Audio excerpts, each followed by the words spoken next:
जय माता जी। मैं हूँ अर्चना तिवारी, स्वागत करती हूँ अपने चैनल ज्ञान की बात विद अर्चना चिंतामणि में। कैसे हैं आप लोग? ये बताने के लिए हमेशा की तरह कमेंट बॉक्स में जय माता जी, हर हर महादेव ज़रूर लिखें। आप मेरी वीडियो कहाँ से देखते हैं कमेंट बॉक्स में बताएँ। पहले आप मेरे चैनल पे नए हैं तो चैनल को सब्सक्राइब कर लें, क्योंकि आने वाली हर नई वीडियो आपको आसानी से मिल जाए। अगर मेरी वीडियो आपको पसंद आती है तो लाइक ज़रूर करें, शेयर करना बिल्कुल ना भूलें। धर्म और आस्था में एक नहीं, अनेक लोगों का साथ बहुत ज़रूरी होता है और आपके एक लाइक और सब्सक्राइब से मेरा भी हिम्मत और ताकत बढ़ जाता है, आत्मविश्वास बढ़ जाता है, काम करने की क्षमता बढ़ जाती है। तो आज का वीडियो है, वैसे मैं वीडियो अपने छत से शूट कर रही हूँ। तो आज का वीडियो है कि नवरात्रि में क्या-क्या गलतियाँ औरतें करती हैं, महिलाएँ करती हैं कि जिससे उनके पति को भी कंगाली का सामना करना पड़ सकता है। उनके पति भी परेशान होते हैं, घर परिवार वाले भी परेशान होते हैं और बहुत सारी दिक्कतें ऐसी होती हैं जो समाप्त नहीं होती हैं। इस परेशानियों के कारण ही पुरुष वर्ग भी परेशान हो जाते हैं घर में।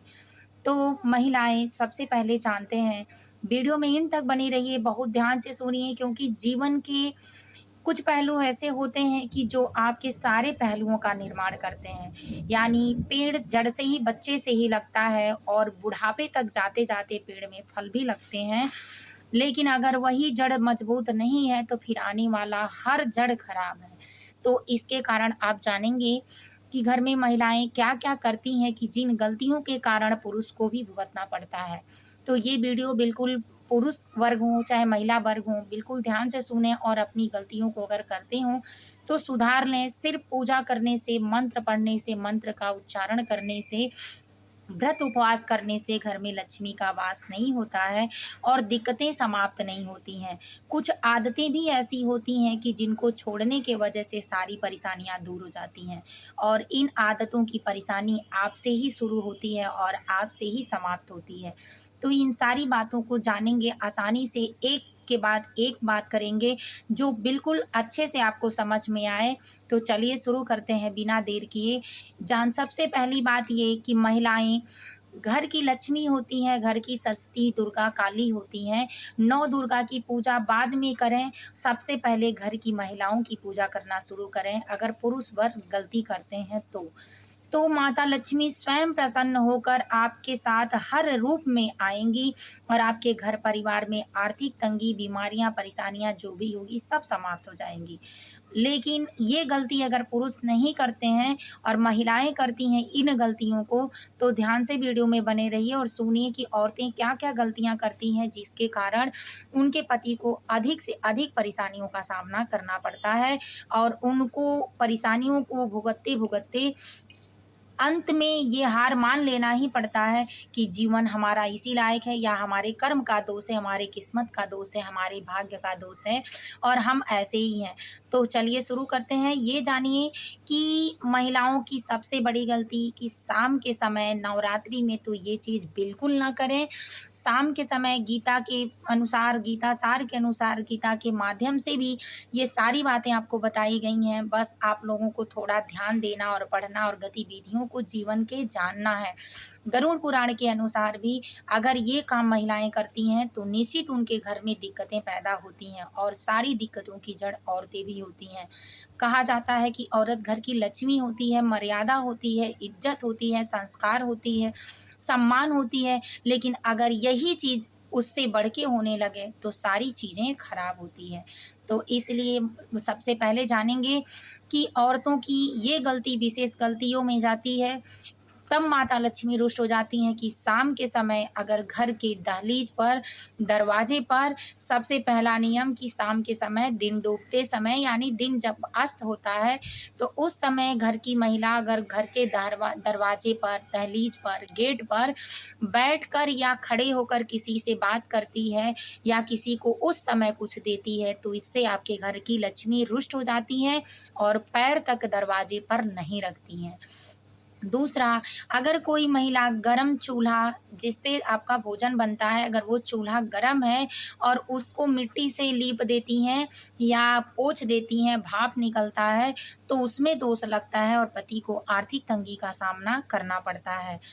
तीसरा, जब कोई महिला गरम तावा और गरम कढ़ाही में पानी डालती हैं, तो भी उनके पति की आर्थिक तंगी बढ़ती जाती है। राहु केतु जो होते हैं उनके ऊपर हावी होते हैं, काम करने की क्षमता कमज़ोर हो जाती है और वो हमेशा परेशान और दूसरे की बातों को सुनने के लिए मजबूर हो जाते हैं। अब जानते हैं चौथा नियम क्या है कि जब कोई महिला अपने घर में सुबह बिना स्नान किए रसोई घर में यानी किचन में प्रवेश करती है, तो किचन का घर भगवान का घर माना जाता है और वहाँ रसोई माता अन्नपूर्णा का वास होता है। तो अगर आप सुबह उठ के और किचन में जाकर चूल्हा जलाकर कुछ बनाती हैं, तो उस समय आपको माता अन्नपूर्णा श्राप देती हैं और इसके कारण आपके घर में अन्न धन की कमी होती है और पति को भी कंगाली का सामना करना पड़ता है। चाहे जितनी भी कमाई हो लेकिन कभी बढ़ेगी नहीं, ना तो कभी जीवन की पूर्ति होगी, ना आप उसमें संतुष्ट होंगी। तो इसलिए इन कामों को बिल्कुल ना करें। अगली बातें जानते हैं कि जब कोई महिला 8 बजे के बाद स्नान 4 प्रकार का होता है, तो देव स्नान, ऋषि स्नान, ब्रह्म स्नान और मानव स्नान। लेकिन अगर मानव स्नान के समय यानी 8 बजे तक मानव स्नान होता है, इसके बाद राजसी स्नान हो जाता है। तो इसके पहले अगर कोई महिला स्नान नहीं कर लेती है घर में, तो उसके शरीर से भी लक्ष्मी का वास नहीं होता है। तो इन बातों को विशेष रूप से याद रखें। और सबसे अहम बात कि जिसके घर में तुलसी की पूजा नहीं होती है, गौ माता का भोजन नहीं निकाला जाता है, गाय, कुत्ते, ब्राह्मण उनके घर से वापस जाते हैं, उनके घर ब्रह्म दोष लग जाता है, पितृ दोष लग जाता है और अलक्ष्मी का वास होता है जहाँ पूजा पाठ नहीं होता है, कुमकुम चंदन नहीं लगाए जाते हैं, रंगीन लाल पीले वस्त्र जो है वो दिन के हिसाब से नहीं अगर महिलाएं पहनती हैं, जिसके घर में महिला सज श्रृंगार करके नहीं रहती है। सिंपल सादा का मतलब ये नहीं हुआ कि आप तारा और स्टार मून जो होता है उसको पहने नहीं। ये सिंपल सादा का मन होता है कि आप शुद्ध वस्त्र पहने, अच्छे कलर के वस्त्र, साज श्रृंगार करें, लेकिन इस प्रकार से ना करें कि जो मर्यादा के बाहर हो। तो इसलिए सिंपल लिविंग, हाई थिंकिंग, सादा रहिए, ऊंचा विचार रखिए और अपने जीवन को उस ऊंचाइयों तक ले जाइए कि आपका इतिहास बन जाए।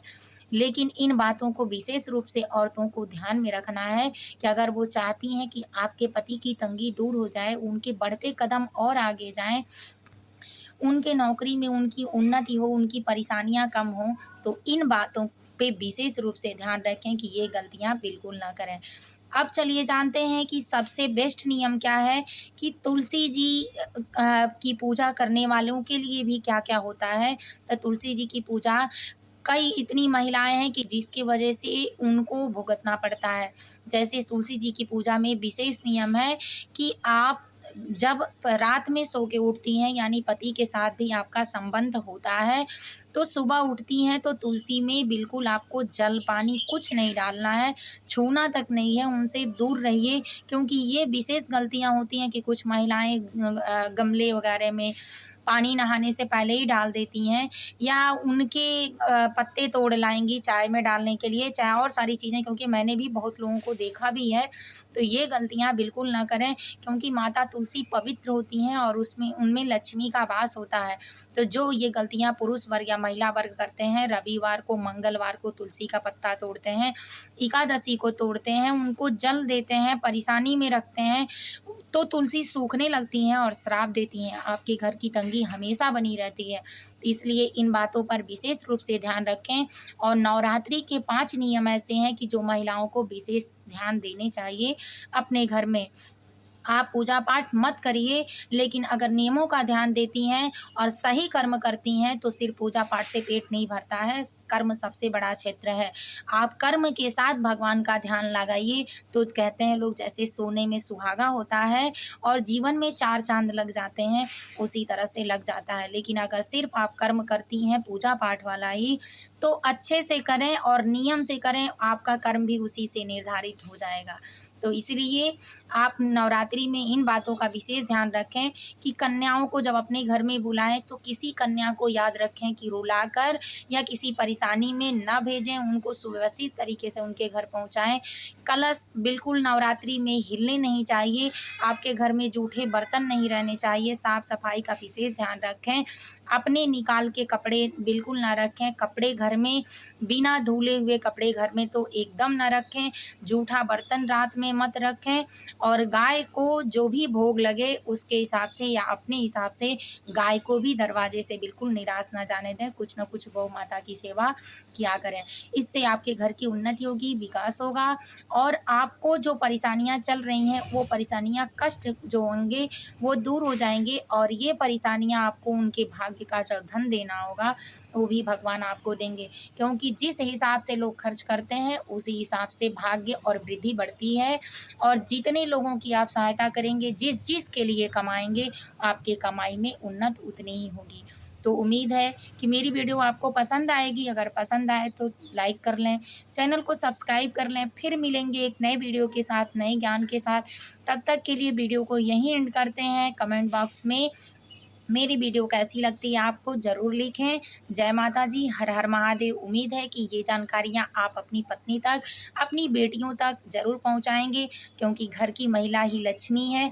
जो सम्मान करना, मर्यादा में रहना, संस्कृत को निभाना, सभ्यता को समझना नहीं जानती है, वो कभी किसी की अच्छी बेटी नहीं बन पाएगी, अच्छी बहू नहीं बन पाएगी और अच्छे बच्चों का संस्कार नहीं दे पाएगी, क्योंकि औरतें ही समाज का, पृथ्वी का निर्माण करता है। जय माता जी, हर हर महादेव।